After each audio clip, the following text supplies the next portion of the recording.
ยังไงเนี่ยเรียบร้อย ป่วยหนึ่งเลยเอานั่งกรอบตับปาน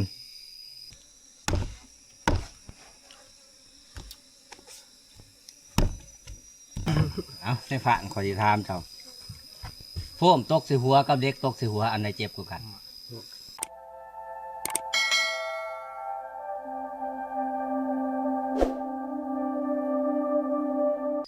กราบทักทายสบายดีพ่อแม่พี่น้องเบิดทุกคนเนาะบ่ว่าแต่สิเป็นภายในและต่างประเทศ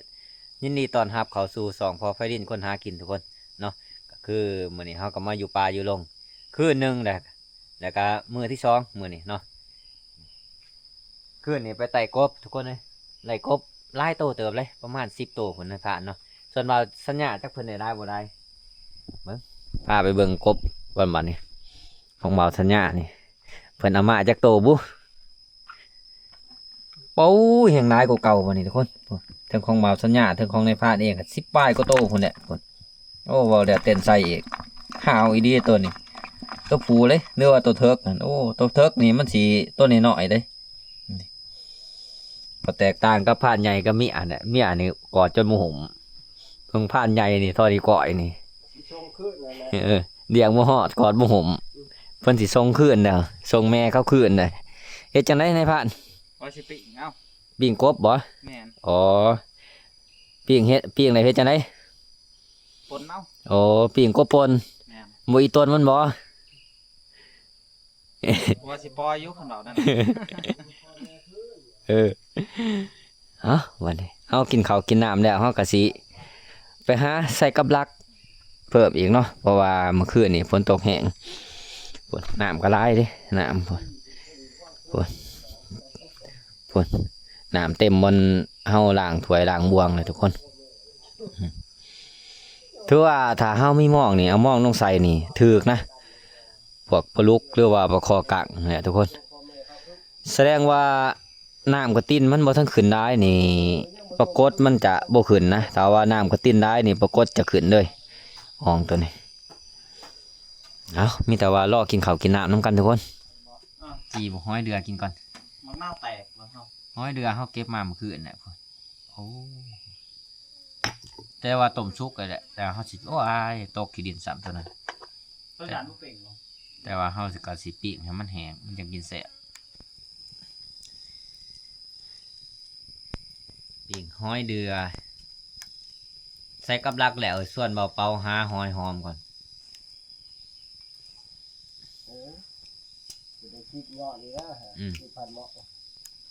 หอยอะไรจัก300 หน่วยมาหนึ่งกินคักเลยอบเนาะก้อยแจ่วขึ้นคักเบิดเท่านั้นมุนมาทับหมอมาFC ทุกคนกินข้าวน้ำกันกินข้าวเช้าทุกคนเลยนี่ก็คือปีงกบปนนั่นแหละโอ้คักเลยทุกคนบ่ได้กินเฮิงเลยปีงกบปนในผ่านเฮ็ดเองนะเอามานะจ๊อบไปใส่เยอะโอ้ยมันความมันแสบกำลังกินข้าวกับผู้ดีนัดกันกับผ่านปลามาหอดพอดีทุกคนนี่ผ่านปลาเอาสบายดีผ่านปลาสบายดีผ่านต้องแท้เอาโอ้คิดว่าจะสิบริมาโว้ยบ่มาจะไหนเว้ากันคันว่าพอเฒ่าคันว่าเบาเฮียงบ่ไปก็ไปอยู่แล้วก็เบาสัญญาเว้ากันนะโทรไปหาเบาเฮียงกันค่าบ่สิแม่นเพิ่นตกกะตกมุกนี่แหละสิแม่นหั่นแหละเพิ่นว่าไปก่อนเพิ่นว่าของเจ้าว่าพันใหญ่แน่แม่นสัญญาแน่เบาเฮียงแน่ของเว้ากันกับพานใหญ่ว่าให้คำตอบกันมื้อแรงเด้อมื้อนั้นนะข่อยก็เลยขึ้นมาถ่าเด้ของข่อยขึ้นทางนี้เนาะก็ขึ้นมื้อเดียวกันหั่นแหละหักตัวข่อยขึ้นทางน้องแตะมากินข้าวข่อยปั้นเลยได้ปิ้งเขียด3 ตัวอ๋อเป็นย่างกบย่างเขียดขึ้นนี่กินเบาลุงกินนี่แหละตอนฮับมือแดกนี่มันเป็นตอนฮับหมูได้ตอนฮับกบนี่เอากินข้าวก่อนทุกคนมาเนี่ยไปมาเนี่ยทุกคนหลังจากกินข้าวกินน้ำแล้วเขากะสิออกเดินทางต่อเนาะก็คือสิผ้าน้องม้าออกขวานะแล้วก็ไปเบิ่งกับลักเลยทุกคนเลยเนาะที่แรกว่าสิไปหาใส่กับลักกันเนี่ยเห็นผ่านปลามาเนี่ยกระแลดมันงามนะแล่นส่งสีลงก็ได้สิไปครัวแล่นก่อนมือนี่พอได้อยู่ได้กินหันแหละทุกคนเลยเนาะ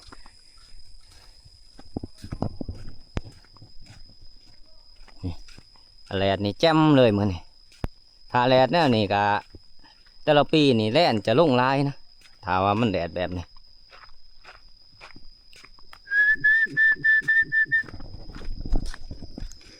ไปน้ำกันหาคนเหมือนนี่ในพานเองแล้วก็พานปลาเนาะแล้วก็เบาสัญญาเบาเปาเบาลุงส่วนพันใหญ่เพิ่นก็สิพยายามกับลักเพิ่นนะเพิ่นแหละรอลุ้นน้ำกันทุกคนว่าสิเป็นจังไรเนาะว่าสิมานหรือบ่มานเหมือนนี่ของม้าเฮากะ2 โตม้าพานปลาอีกประมาณ3-4 โตนี่แหละม้าพานปลาหัวแรกนี่บ่ได้ร่วมงานกับพานปลานี่หลายเดือนเลยทุกคนปีที่แล้วนี่ไปน้ำกันตลอดเนาะปีนี้ถือว่าครั้งแรกนะไปน้ำกันกับพานปลาแต่ว่าเลยร่วมงานกับเพิ่นว่าซะแต่ว่าแต่ละปีไปน้ำเพิ่นนี่มานตลอดเลยไปหัวแรกกับพานปลาแต่ขี่ม้าเพิ่นกับม้านเนาะปักจ้อมโหดเพิ่นมักจ้อมโหดเพิ่นหันมันตายเลยนี่เพราะว่าเขาเจ้าลักกินมันนะแถวหน้าใกล้ๆเคียงหันแหละเขากินมันแต่สิได้ยังวะทุกคนนี่ทุกคน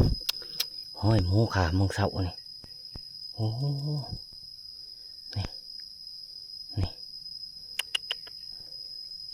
นี่ใหม่ๆเลยทุกคนเลยโอ้สงสัยมันจะเนาะนี่นะโซเฟียพูนไปหาขวดแล่นลงมาได้แม่เลยอ๋อพูนเอาเลยบักตัวบักบัวดีบ่มากกระซางมันโตจัดนักจัดเต็มเลยมือนี่เอาใส่ตัวนี้โซเฟียเลยมอลงบ่ได้ไก่คนเลยครัวดีขนาด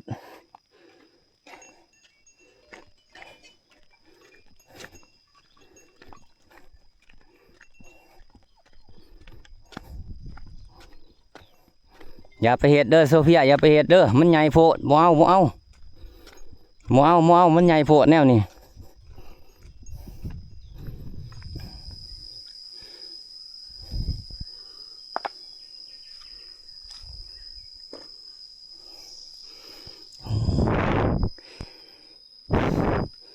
กับรักในผ่านทำงานนี่ทุกคน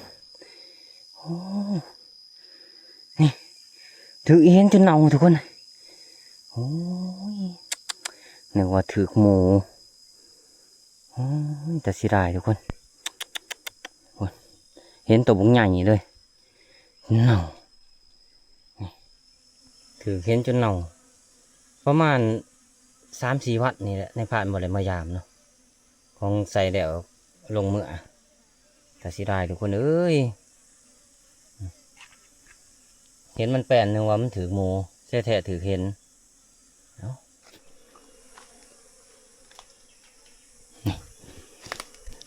โค้งมันจนฝงมาหอพี่ฝงใกล้ขนาดก็สิได้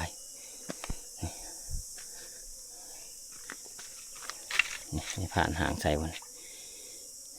ถือว่าเขากับบริถือมีดมานำทุกคนเขาสิเก็บเมื่อนะเก็บเมื่อแล้วก็ไปใส่บนไม้เนาะที่แรกว่าสิใส่อยู่นี่แหละคิดไปคิดมาคิดว่ามันคือสิบมาแหละทุกคนเพราะว่ามันเห็ดแป้นเบิดแถวนี้เนาะวันนี้ในพานเองกับสีเลาะไปหาทีมงานเขาถ่าอยู่น้องกลหัวเพราะว่าเขาสีลงใจอโซนนะครัวไปลานตะเวนหมดเลยทุกคนหมดเนาะหรือว่าจ่ายทำให้เนาะ3 คำแต่สีได้ทุกคนโอ้เห็นตัวบกใหญ่ที่แรกว่าสิใส่ไว้กะยานมันโมมาเพราะว่ามันได้กินเน่า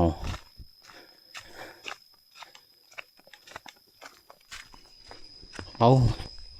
หนึ่งว่ามันเสียแดดตอนนี้ก็สีฟ้าเริ่มไล่ปกคลุมไปเลยทุกคนตอนเสาร์หันมุมีขีฟ้าพอดีเลยคือว่าแดดแจ้งออกมาเลยตอนนี้ก็เวลาก็ประมาณ10 โมงนี่แหละคนเนี่ยบางทีมันก็จะตกขวบเก่ามันตอนแรกนะ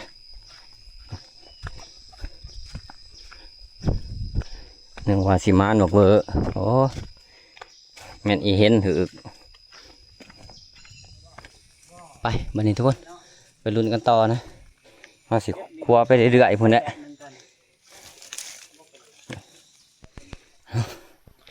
ตอนนี้ฮะก็ลงมาหอดปากอาโซนนะทุกคนน้ำดวงเบิดเด้ได้เอามาเที่ยวก่อนน้ำยังบ่ทันดวงเนาะที่ว่าว่างเทิงหันกับแทบบ่มีผู้ดีนะถ้าว่าตกมาอีกมื้อแรกนี่น้ำลายนี่ถ้าว่าเขามีแฮนี่มานั่งที่ว่าหวานแฮนี่ปรากฏอาจจะขึ้นนะปลาว่างเทิงนี่มันจะลายนะเพราะว่ามันเป็นว่างใหญ่เนาะว่างเทิง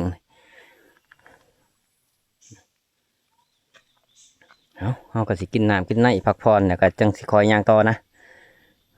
กินน้ำใสใจสะอาดก่อนทุกคน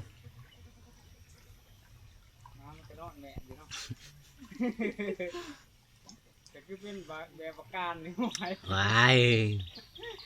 บักกูดเอ้ยเอามึงกินอยู่เถิงกูกินอยู่ดุมกระซางมัน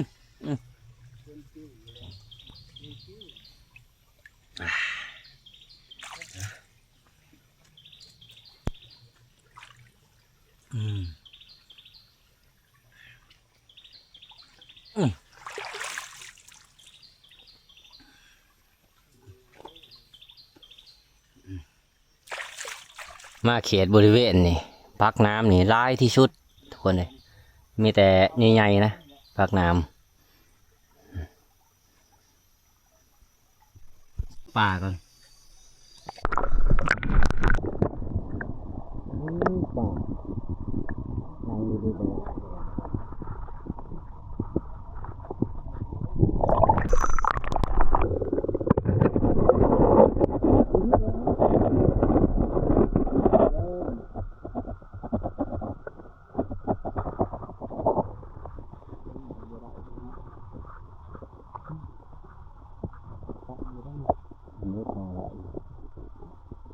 น้องตายโอ้ยได้ดูได้จะไปที่ไหนได้ดูได้เขาได้เอาเยี่ยมเดินทางต่อไปทุกคนไปนี่เฮาสิแยกกันกับผ่านป่านะเพราะว่าถ้าเฮาไปนำกันนี่ก็น้องม้าเฮาบ่กลัวทุกคนย่างเกินน้ำกรดนะคือว่าเนี่ยเนาะม้ามันหลายโตนะเรื่องม้ามันก็บ่เคยเห็นกันจักเทื่อไปบ่สัญญาไปไปลงลูกโซเฟียไปหาคบแมงกากตัวใหญ่ๆเด้อจะเอาขึ้นต้นไม้เด้อเพราะว่าห้าบุมีผ้าเลยน้ำติดกินเลยนี่ห้อยมันขวดนี่ห้อยแดนขวดนี่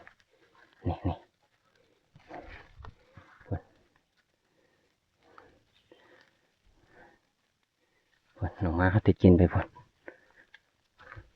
โอ้ทุกคนห้อยหมกเบอร์เด่นใหม่เลยหมกเบอร์ไม่ลูกอ่อนหมกเบอร์ไม่ลูกอ่อนเด้อระวังเด้อโอ้ไม่ลูกอ่อน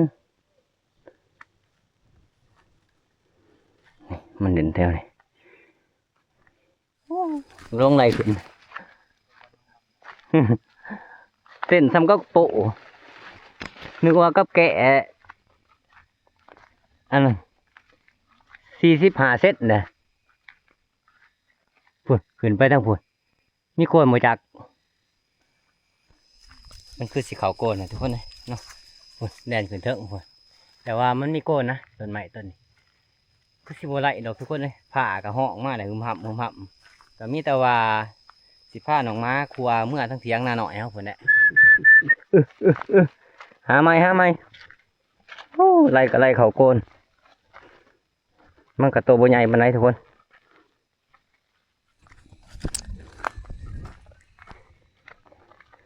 ฝ่ากับห้องหุ่มหับแนวนี่แน่นกับบุลงนะถ้าว่าฝ่าห้องเนี่ยทุกคนลงกับส่วนหน่อยเนาะนี่หนึ่งในดอยนะถ้าว่าฝ่าห้องเนี่ยแน่นลงมิแต่ว่าเขากับสีเลาะเมื่อเที่ยงแล้วหน่อยครับคนเนี่ยหนึ่งมากอะยันดมเนี่ยทุกคนยังบ่ทันมานนี่ยังอยู่พอแล่นตัวเดียวตัวสองกับม้าเห่าไปพอท่านจักมันเห่าอยู่ใช้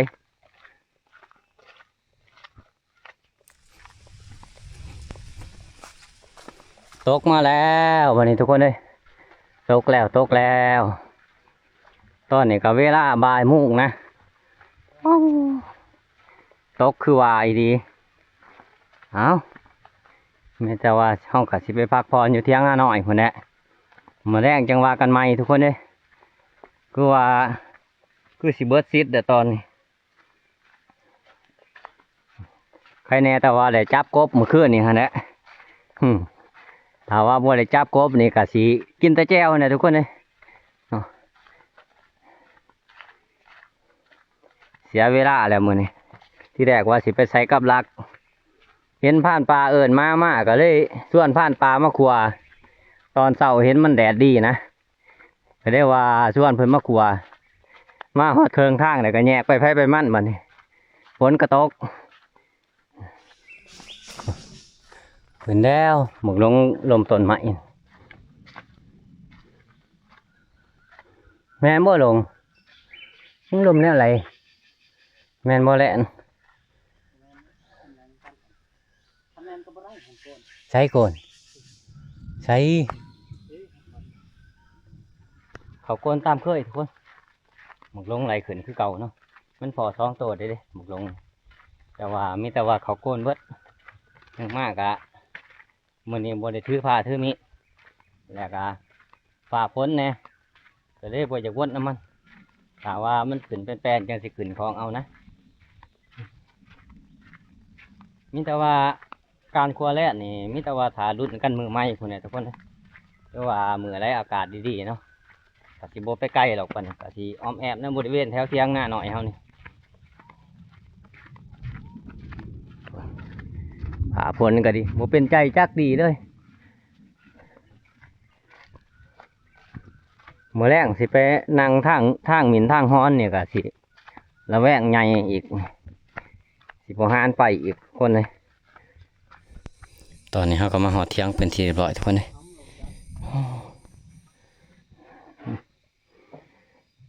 มาหอดกระแดดนึกว่ามันสิตกครับเบาๆก็มาหอดเลยจังไร ห้อยมาอะไรปกเวอร์ปากกาแลนโยกระติ้นนั่นแหละ อ๋อ ปากกาแลนหลัดกระเพิ่นบ่ทันจะใช้มันขามเบื้องนะ เห็นอยู่แล้ว จนแลนไก่แลนไก่ได้ยินเพิ่นว่าโอ้มันมากลับมาแล้วน้องมากลับมาไล่นี่มันกากอีกโดดลงน้ำ ไม่กล้า อ่ะโดดลงน้ำไปยืนข้าวเดียวเบิ่งนี่นะถากไตกันอยู่เหี่ยวโอ้ยบอกไปเลยปานนั้นก็ยังจับเฉย ห่วย จับตัวหนึ่งโอ้ยเพราะว่ากันบูออกมาบัดนี้ มีแต่เฮาสิหนึ่งเขาแล้วบ่เนี่ยมาเพิ่งหรือบ่เขา กำลังมาของยายกำลังมาของยายนะ อ๋อถ่ายเขาห้องออนจังหนึ่งเนาะหิ้วเขาเลยเขาเย็นเขาเด้ตอนนี้ฝนตกกันยังบ่ทันเศร้าสำทุกคนเลยตกตั้งแต่ประมาณบ่ายโมงนะตั้งแต่ในผ่านมาแต่ขัวยังบ่ทันเศร้าเลยผ่านใหญ่ก็ยังบ่ทันเห็นมาซ้ำจักเพิ่นสิเป็นจังไรจักสิมานประมาณเนาะทีมงานเฮาก็หนึ่งเขาไว้หนึ่งเขาแล้วสิต้มกบหรือว่าต้มเขียดกินทุกคนเขียดแม่ไข่เนาะมันนี่นี่แหละแค่นี้แต่ว่าขึ้นในผ่านว่าเนี่ยแค่นี้แต่ว่าเป็นเรื่องเขียดเรื่องกบมาไว้นะโอ้ตายน้ำเนี่ยก็มีไปบัดนี้ทุกคนหลังจากเขากินข้าวกินน้ำแล้วเดินทางต่อคือเก่าเนาะมื้อนี้เขาก็สิไปนั่งทางมินทางฮ้อนนะจักสิเป็นอย่างไรทุกคนเลยฝนก็ตกถ้าว่าเฮาก็นอนอยู่เที่ยงก็สินอนไปซื่อเนี่ยทุกคนแนงสู่ไปนอนดัดทางมันซะถ้าว่าเฮาโศกมานมันก็เข้ามาหาเฮาเนาะไปบัดนี้ไปลุ้นกันว่าค่ำคืนนี้ว่าสิเป็นอย่างไรเนาะว่าสิมานหรือบ่มานเบาสัญญาไปก่อนนะก็เบาลุงเพิ่นก็ไปนั่งดัดทางคือกันส่วนผ่านใหญ่เพิ่นก็สิไปอีกทางหนึ่งนะส่วนในผ่านเองนี่ก็ไปก็เบาๆพุ่นแหละหลังผู้มันคือเก่าทุกคนที่แรกว่าเฮาก็สิไปนั่งหลับทางหมิ่นทางฮอนทุกคนเลยมาหอดเครื่องทางฝนตกในเฮาก็สิเอาเครื่องหรือว่าเอาอูเอามาไว้ทำก่อนในเฮาก็สิไปไต่ตานะบัดนี้คือว่าเฮาไปนั่งนี่มันก็บ่ไหลเด้เพราะว่าฝนตกมีแต่ว่าเฮาสิเลาะไต่ตามีแต่ว่ารุ่นไต่ตาน้ำกันนะทุกคนว่าสิเป็นแนวอะไรเนาะนี่ทำตัวนี้นี่ที่ว่าคนก็บ่ได้คอยลงมาอยู่นะตอนนี้ เมื่อก่อนหันผ่านปลานะเป็นถ้ำผ่านปลาตัวนี้ผ่านปลามายามไรกะเพิ่นกับพักกะเศร้าอยู่นี่แหละนี่ปีนี้เพิ่นได้เที่ยงเลยเพิ่นกะบ่มาพักเพิ่นอยู่เที่ยงเพิ่นปีนี้ถือว่าลบพ้นได้สบายไหลประมาณ4-5 คนพุ่นแหละถ้ำตัวนี้ถือว่าเป็นถ้ำใหญ่เนาะนี่ถ้ำนี่แหละเฮาก็สิเอาเครื่องเอาของเฮาไว้นี่ก็คือในผ่านว่าเนี่ยสิไปไต่ตาต่อมื้อนี่ที่แรกว่าสิไปนั่งทางบักลังน้ำนี่ก็คือหาดเก่าเขาเจ้านะเขามาพักมาเศร้านี่แปลนเบิดแถวนี่เอาเครื่องเอาของมาไว้แล้วไปต่อทุกคนวันนี้สิเลาะไปเรื่อยๆเฮาสิไปทางเส้นดุมแล้วก็โค้งขึ้นมาลังผู้มันคือเก่านะแล้วก็สิมาเอาเครื่องเฮานี่แหละแล้วกลับเที่ยงมันเอานี่คนบริคอยเขามันจะหกในจังหน่อย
ขี้เห็น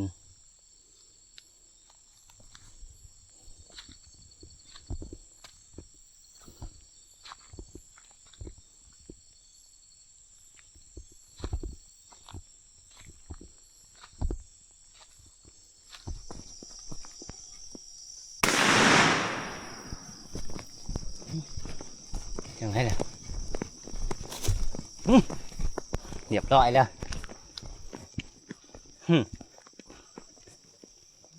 อีเห็นเรียบร้อยแล้ว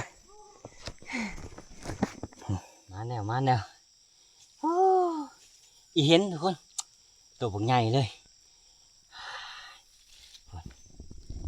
นี่โอ้ใหญ่ดีเห็นตัวนี้ประมาณ3 โลปลายพุ่น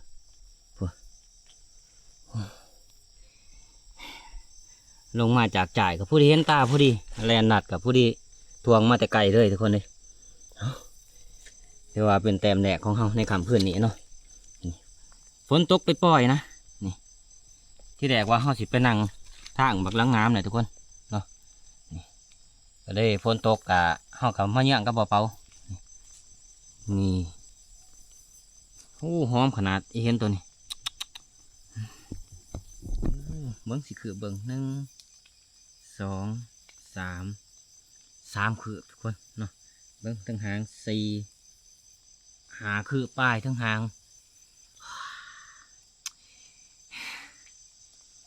หลังจากเขาบ่ได้กินมันเหิงเลยเห็น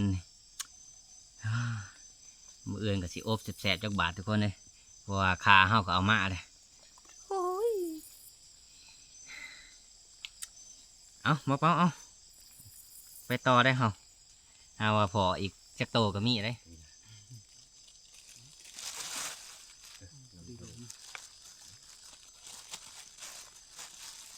พอดีลมเดี๋ยวคือสัญญาณมันอ่ะทำนี่เสียวทักที่รถไปรุ่นกันต่อทุกคนเนาะว่าเขาสิมานอีกหรือบ่เนาะแต่ว่าในค่ำคืนนี่เขาก็มันเป็นตัวแรกแหละคืออีเห็นน่ะทุกคนเลยเนาะไปโอ้ พอหัวคอขวายมุงเมงอยู่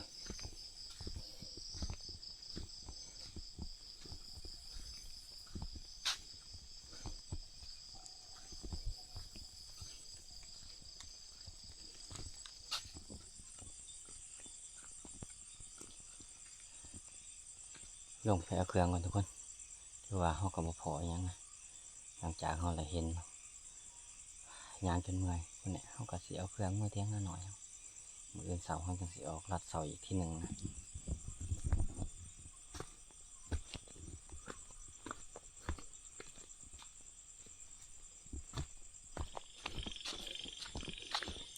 ไปมาเลยทุกคนมือเที่ยงหน่อยเขา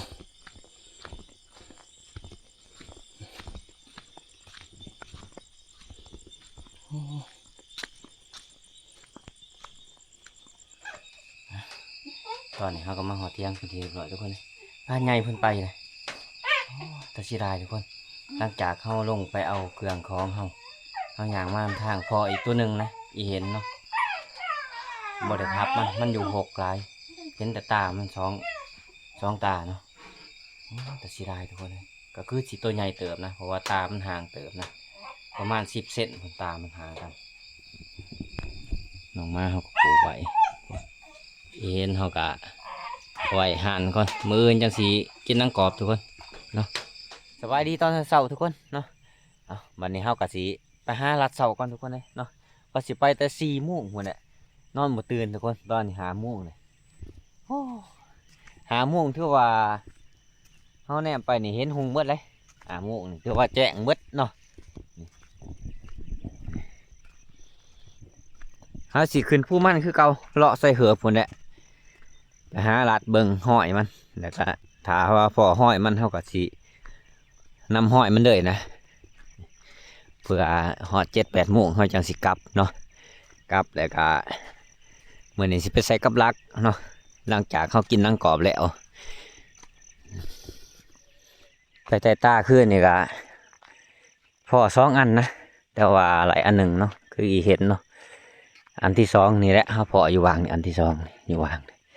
มันบริทับมันอยู่6 โพทุกคนเห็นแต่ตามัน2 ตาเนาะถ้าว่ามันบ่6หันในผ่านกระทับเขาเลยก็คือสีไหลทุกคนนี่เห็นแวบ2 บาทเท่านั้นเอามีแต่ว่าลุ้นกันต่อตอนเสาร์นี่แหละทุกคนว่าสิเป็นจังไรเนาะบอกเป้าเพิ่นก็ไปอีกทางหนึ่งนะให้เพิ่นไปรัดยิ่งว่าค้างผัว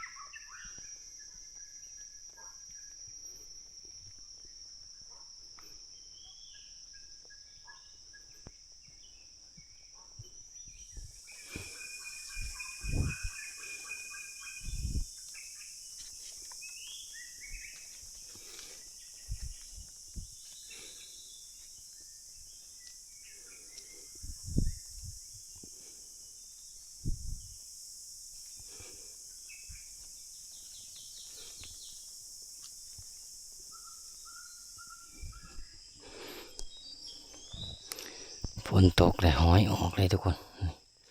นี่ห้อยหอมได้บักใหญ่เลย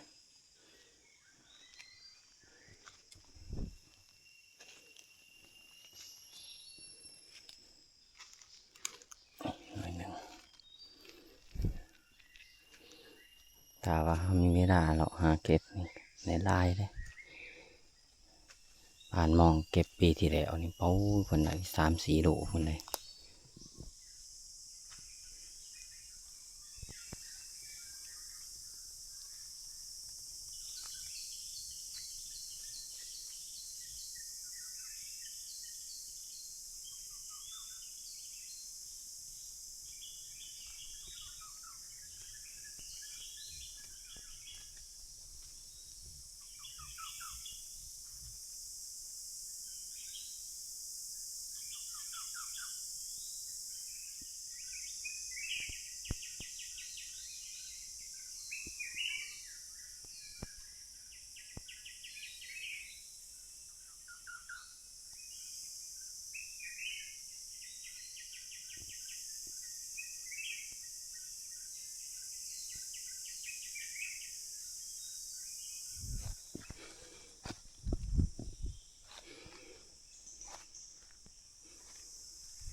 แต่ว่าเฮาขึ้นมาจุดสูงสุดของภูมันเลยเนาะเอาเปลี่ยนขึ้นที่หินคอนโดแถวหลังมันก็จะเป็นแบบนี้แหละทุกคนแถวหลังมันจะมีแต่กอไผ่นะแถวหลังภูมันกกไม้ใหญ่แถบสิบ่มีแต่ขี้หินกับกอไผ่คือในพานวาแหละแต่เป็นหน้าผาสั้นลงดิแถวลุ่มก็มีแต่กอไผ่เบิด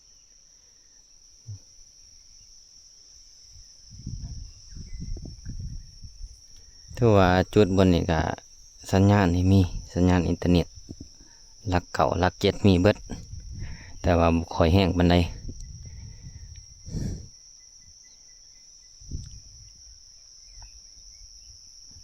บ้านใหญ่อยู่ภูหลังเราก็สิเลาะไปเรื่อยๆทุกคนเลยเนาะเลาะหาหอยมัน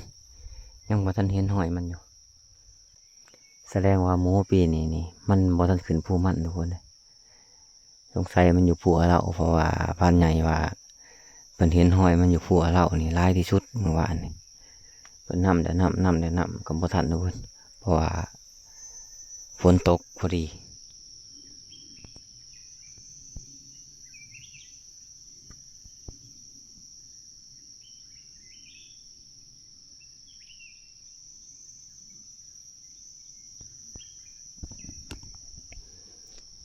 เสียงอาหารมันอยู่ลมนี่โอ้ว่าอาหารอย่างเนาะมันหักไหมปุ๊บเป๊ะอยู่ลมนี่แหละในบ้านก็สินั่งรักมันอยู่นี่ประมาณหรือว่า3 นาทีนะ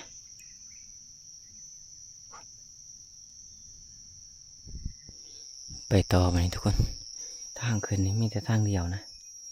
ทางขึ้นทางลงทางเดียวบอกว่าเขาลงข้ามฝากนี้ได้มีแต่หอมเดียวนี่แหละทุกคนเลยกายนะเขาก็ขึ้นมัวไหลนะหลังมันเป็นหาพา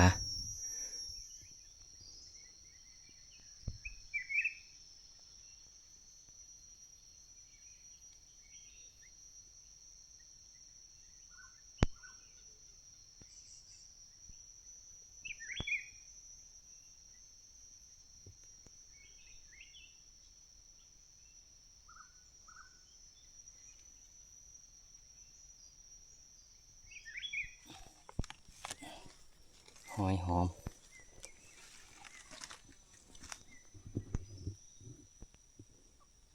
ปกตินี่แถวนี้มันสิลายดีทุกคน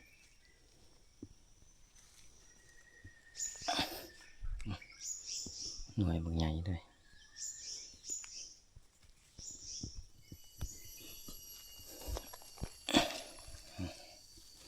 หอยหอมบ่ค่อยหลายปีนี่นานๆยังพอลูกหนึ่งนะ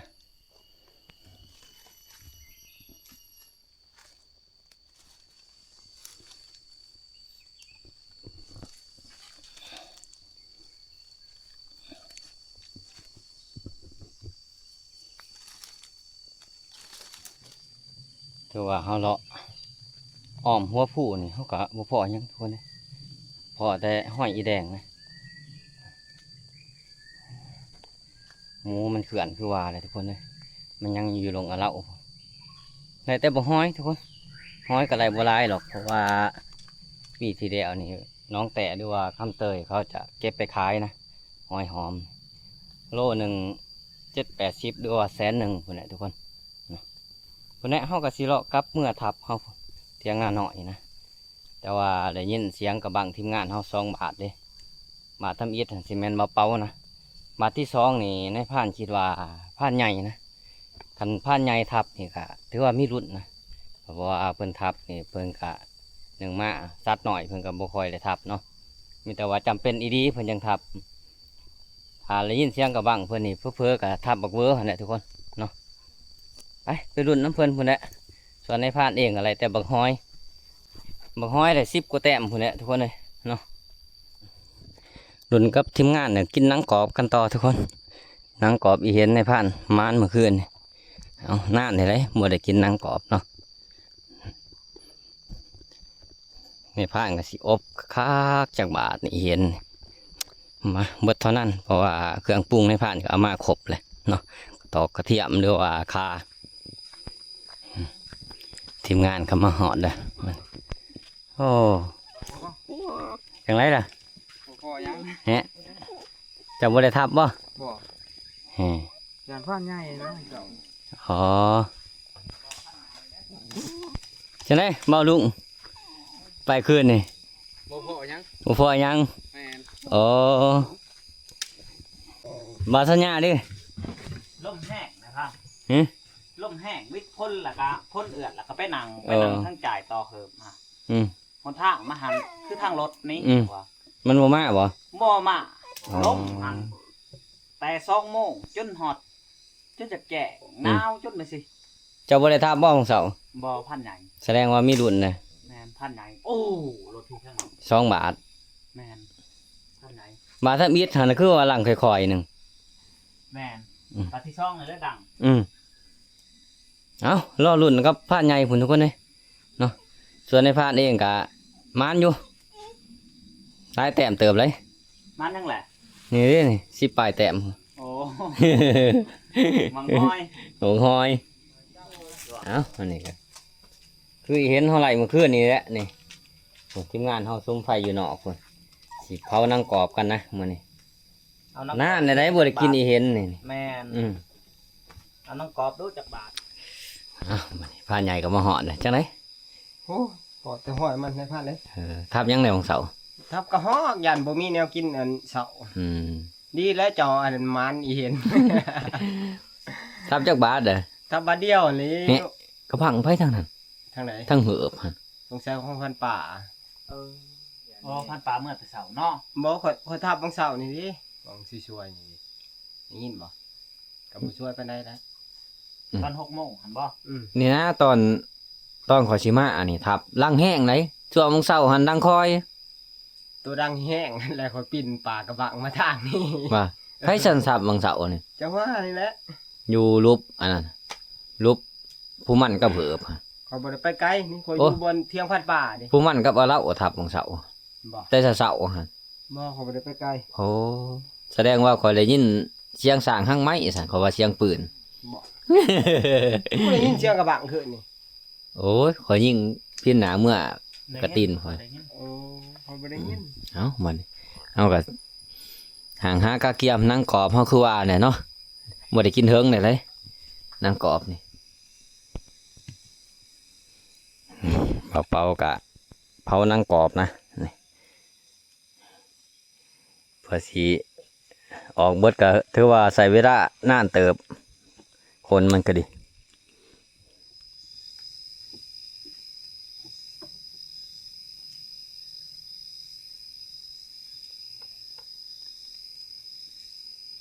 คือภาพถึงนี่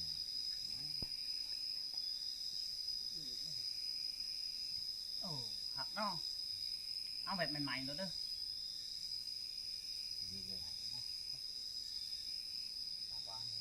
10 คนกินหมดบ่จ้ะวะบ่หมด แต่หาคนเข้าไปอยู่ บ่หมด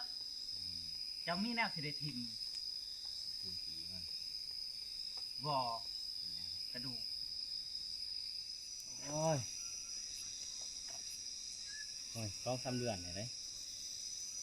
บ่ได้กินอีเค็มนี่เนาะ แต่อยู่ที่ม่วนแตกแล้วนั่น มันไปข้าวฟัน นี่มากินเคยดีนะ โอ้มนกินมังนี่ แต่มีบักเห็นต้นนั้นบักเคยดีไปจอบโลตกลง ถ้าสักนอนทามันในต้นคลินก็ได้ ได้ต้นนั้นมันกินพกกิ้งเอาโลนี่บักติงตังนี่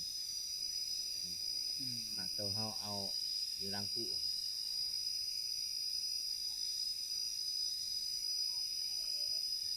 แต่ไม่ตะกุ่งมากสีออกเอาโขดมันเนาะเดือนแอมแทมเลย นี่ว่าเดือน8 เดือนเก่าเลยถ้าเดือน11 12แห่งกว่านี้ไก่ไฟบ่ได้ตัวนี้ก็ย่างเลย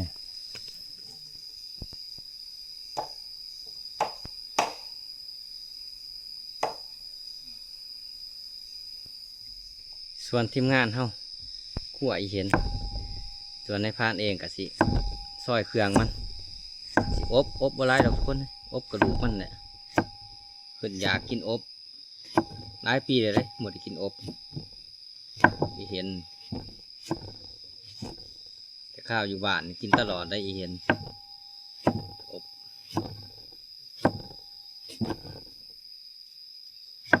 ขาแต่สิ่งไข่แค่นี้แต่ว่ามีขาเนี่ยขาในพานเอามาแต่บ้าน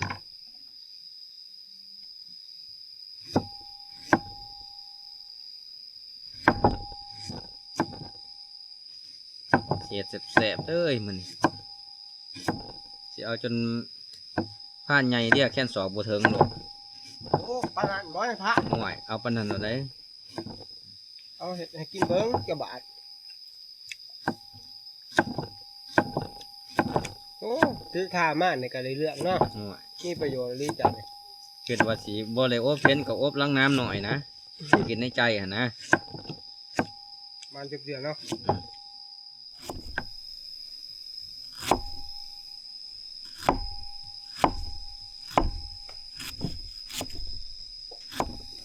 นี่ถือว่าเครื่องปรุงมันนะกระเทียมกับข่าทุกคนเนาะแล้วเราไปตำเข้ากันให้มันแหลกๆมันซะให้มันมุนๆถือว่าลายเติบนะถ้าบ่ลายมันจะข้าวนะอีเห็นเนาะที่แรกว่าสิเอามาอบตัวฮอนเนี่ยเขากับบ่ได้อบกินจักเถื่อตัวฮอนว่าจะลองเบิ่งแต่เห็นเนี่ยก็เลยอบเห็นเลยบัดนี้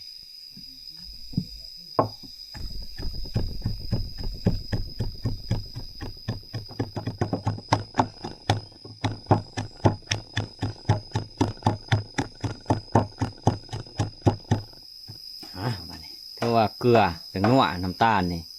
บักพริกนี่เขาจะใส่ไปน้ำกันเลยตำให้มันเข้ากันเลยทุกคนเลยเนาะบัดเขาไปใส่น้ำใส่หยังถือว่ามันสุกเขาซีมเบิ่งถ้าว่ามันบ่พออีหยังเขาจังใส่อีกทีหนึ่งนะเอาบัดนี้รอลุ้นกันทุกคนว่าสิแซ่บหรือสินัวเนาะ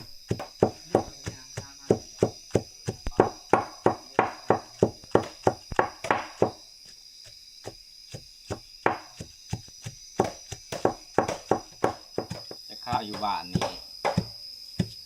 ในอีเห็นตัวหนึ่งมือนะแล้วก็แมงย่าวตัวหนึ่งแมงย่าวมันต้มอีเห็นนั่นอบ ไม่ว่าอบใส่กันเลย กินพร้อมกันเอ้าเบิ่งมันเด่นในท้องโกไก่โกเกแมงย่าวกับแมงย่าวอันนั้น มันชูกันบ่เลย มันสู้กัน โอ้สงสัย แมงย่าวกับแมงย่าวจงอ่าง โอ้ถ้าว่ากินจนพ่อนี่แฮงบ่สู้กันคักบ่ ห่วยแห้งคักเลย กินแมงย่าวกับปังเปาะขอยันท้องนี่อยู่บ่ได้โดอืม มันสิหามันออกว่า เพื่อให้แตกสะออกเลยได้เหือ โอ้นั่นแหละมันเป็นยาดีนะนั่นแหละครับสารผิดนะฮะ อืม มันขับออกทางหูคุ้มขน ไหนมาเต็มหมอเลยทุกคนมีแต่กระดูกมันนะนี่แต่ว่าเห็นตัวหนึ่งนี่ทีมงานเฮาบางที่เฮ็ดกินเบิดสมุจักมันเนาะขามันกระปิงใส่กำลังกรอบตัวในผ้านี่ก็สีอบนี่แหละกระดูกมันนี่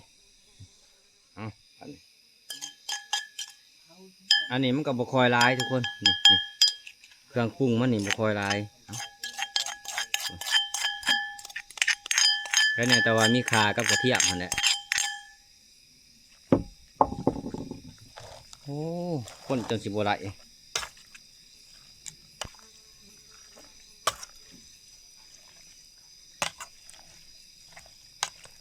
เห็นกับหอมไปใส่พวกขาครับมันแห้งหอมขับเนาะ โอ้พวกนี้หล่นหมอบ่เลยครับ ว่าสิเฮ็ดน้อยเดียวเลย แต่ว่าน้ำมันนี่เฮากะใส่หลายเติบเด้ทุกคน แต่ว่าอบนี่ก็เฮิงเติบเนาะพุ่นแหละน้ำบกพุ่นจังสิกินได้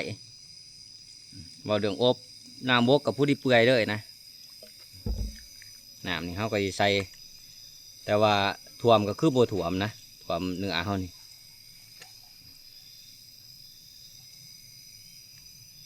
ใส่เด็ดครับผมใหญ่ได้อีตัวนึงดูหัวที่เข้าแล้วเราก็ไปบริเวณนอนสิ เอา โอ้ แซ่บๆเบิ่งจักบาททุกคนเลยมีแต่ว่าถามว่ามันจางหรือว่ามันเข้มเขาจังสีปรุงใหม่อีกทีนึงเนาะนี่คือว่าเขาข้างไว้ก่อน นี่ข้ามันได้ ข้าหน่อย ในตู้มั้งหรือว่าจะเอาผ้าพิษไปบ่จะไปเสื่อมกูฮะ จักแล้ว โอ้ยสงสัยคนเอาผ้าพิษ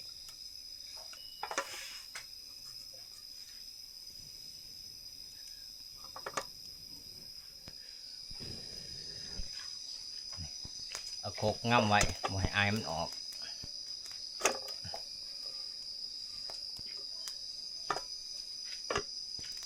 นี่โอ้ท่านไหนพอเท่าไรเตะรัง เตะรังหุยๆเนี่ย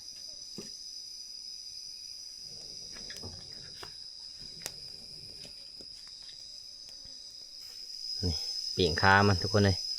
โอ้เจืองกำแถมเลยคักนะเบาลุงนะคนปีงมีแต่ว่าล้อมันกุสุกเนาะถ้าว่าบสุกนี่มันก็บคักมันได้นะเอาตัวนี้นังกรอบมันทุกคนนี่เต็มถ้วยหนึ่งเลยนี่เอานังกรอบตับปานแต่ที่แล้วบ้านนี่ใช่เลยคนที่ซอยเอาเคียงมาพร้อมโอ้นี่นี่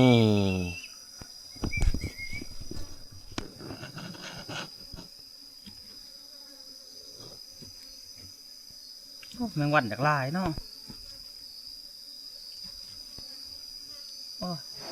เฮ็ดอะไรจะใช้แมงวันนี่บ่ กินเอาโหลดนะ เขาอยู่มุ้งกูแล้ว เอามุงมากลาง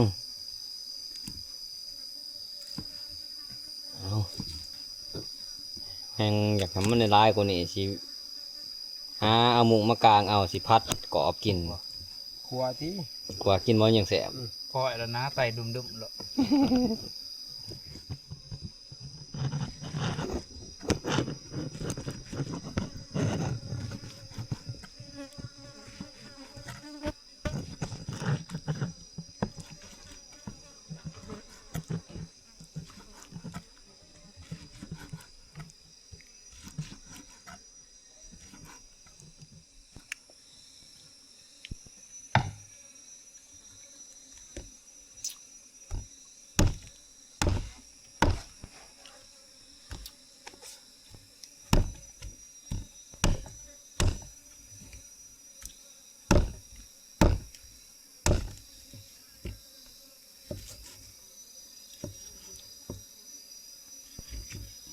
โอ้เบียนสแมัผึ่งเนาะ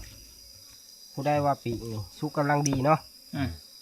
พอดีเสร็จทำเนี่ย คอยนี่สิ เอาปลาแดกมาทาจังหน่อยมุนมันทับหมอเอาแล้วบัดนี้กับข้าวห้ากับอุดมสมบูรณ์บัดนี้มาทุกคนกินข้าวเสาน้ำกัน นี่นั่งกรอบแล้วก็ตับหวาน ตัวนี้อบ ตัวนี้แจ่วบี้โอ้ มาเอาเบิ้งตับหวาน แซ่บ ห่อผักกอก ๆ ห่อใบประกอบเบิ้งชิมก่อนแค่นะว่าวัสญาครับเมื่อกินหลายเดือนนะมันกินคู่กับคักนะ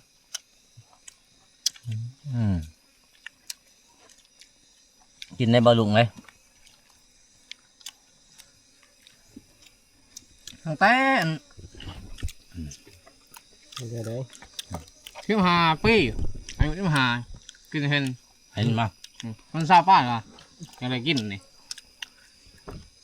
มันเขาได้ปีกอะไรมันขักเลยเนาะ กลับบ้านแน่นี่กินหอดไม่ทับกุกเนาะใช่ช่อยจุ เต็มท้องไว้เนาะเอามาครับปรุงมาขนาดเนาะ โอ้ยแต่ว่าเพิ่นมานี่เขาสิเก็บกระดูกให้เพิ่นอีก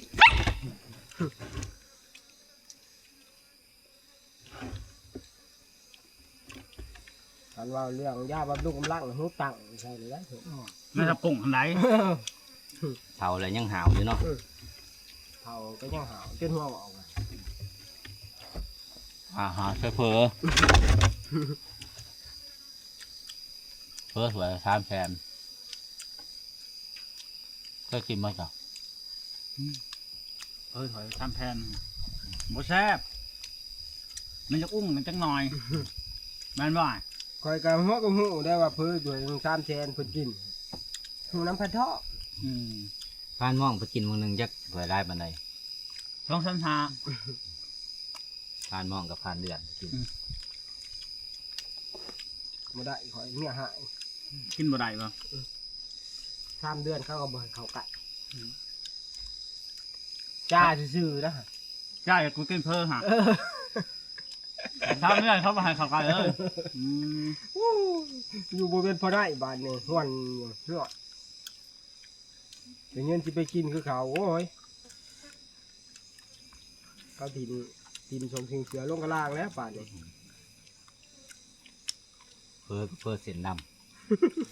เตียงงามบ่ ำเรียงงาม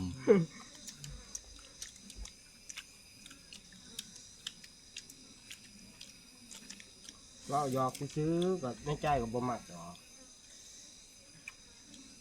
เราหยอกเนี่ยไอ้ซื้อ จากกระเพาะแล้วเนี่ยมึงก้าวหัวไหม อันนี้แม่บอกเปล่าอิ่มนะบอส พยานแล้วแต่ซ้ำนี่อีกครับย่างเบิดหมอนี่บ่ยังไปกินหรอก แรงนะ แรงแรง ขึ้นได้เบาลงอยู่บ้านห้องบริมี ผ่านปลากับบ่มาเนาะ น้ำเมื่ออะไรบอกไม่ฮะบ้านเขา พ บ่ วก มี เมื่อแล้วผ่านไป เมื่อไรพันปลา แล้วบ่เห็นล่ะ จะไปบ่เห็นแล้วบ่จะปลาน้ บ่ได้ไปหอดเที่ยงเรา เฮ้ยสิไปเห็นเรา คันบุญบอดี้ดวงบอดี้บุญบ่มีนี่บ่ได้เห็นได้พันปลาได้ ำอ๋อผมซื้อว่าผ่านปลาผ่านปลายังวะ ลึกลับเนาะ ลึกลับ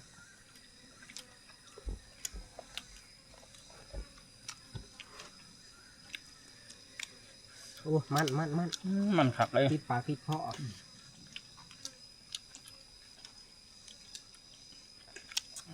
าในผ่านขอที่ถามเจ้า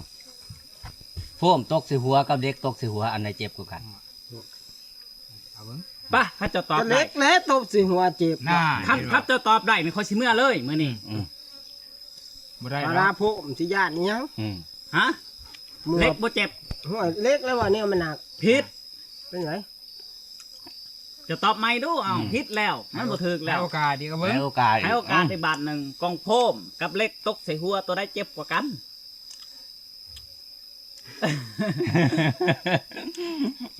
ไปสูตรน้ำกันค่ะ จะ จะ ว่า ว่าเล็กมันเจ็บอยู่แล้วเขา ร้อยเชิงร้อยแล้วเนาะ เอาย่อมบ่ย่อมเลยสิเฉลย เด้อ เอา หัวเจ็บ หัว อ้าวมาตกใส่หัวหัวหน่อยเจ็บเฮ้ยเล็กสิเจ็บแม่นเหรอวะเออ เอาโดนหน่ายน้องเจ้า เอาเบิ่งเจ้าหามาแก้เบิ่งว่า เบื่อพ่อโต เรือพ่อโตไอ้คิดได้สะ คือเรือคือกัน บนเรือพัดเป้าเด้ บ่เหลือมันตื่นเด้ อัตวานให้น้องมาก่อน คัดไปคำถามนกจับต้นไม้10 โตยิ่งตก2 โตเรือจักโตนี่ ตับหวาน มาลงมา เรือชี กินตับหวาน เรือ10มาลงได้สะเฉลยนะบัดนี้มันจะว่าบ่ยังกี่โตก็ยัง2 โตอ้าวมันยังตกละ2 โต8 โตมันก็บินหนี้คำถามง่ ตับหวา าน ย นี่เป็นบ่ ๆเยอะได้สะเขาบอกว่ายัง2 โต นี่ดิ ยิ่งตกละ2 โต เอาสิเอาใส่ใส่นี่ ให้มาเลยตับหวานฮะ มากินตับหวานมันบ่กินสามอิโซเฟีย พัดตะกินมื้อนี้ละอิ่มคัก มันบ่กินของดิบเลยอิโซเฟียกินข้าวกินน้ำแล้วคุ้มต่ออบนะที่ยังบ่ทันสุกเนาะเอาตักไปกินวงหนึงกะถ้วยหน่อยหนึงตัวนี้เฮาก็สิอบไปกินมื้อแรกพุ่นแหละนี่หลังจากกินข้าวกินน้ำแล้วในฟังก็สิปิดคลิปไว้เพียงเท่านี้เนาะรอติดตามคลิปวิดีโอหนานะก่อนอื่นก็ขอมุกขอบใจทุกคนที่เขามารับมาชมในฟานตั้งแต่ต้นจนจบเนาะก่อนอื่นก็อย่าลืมกดไลค์กดแชร์เพื่อเป็นกำลังใจให้ในฟานเฮ็ดคลิปใหม่ๆต่อไปเนาะ ขอบใจร้ายทุก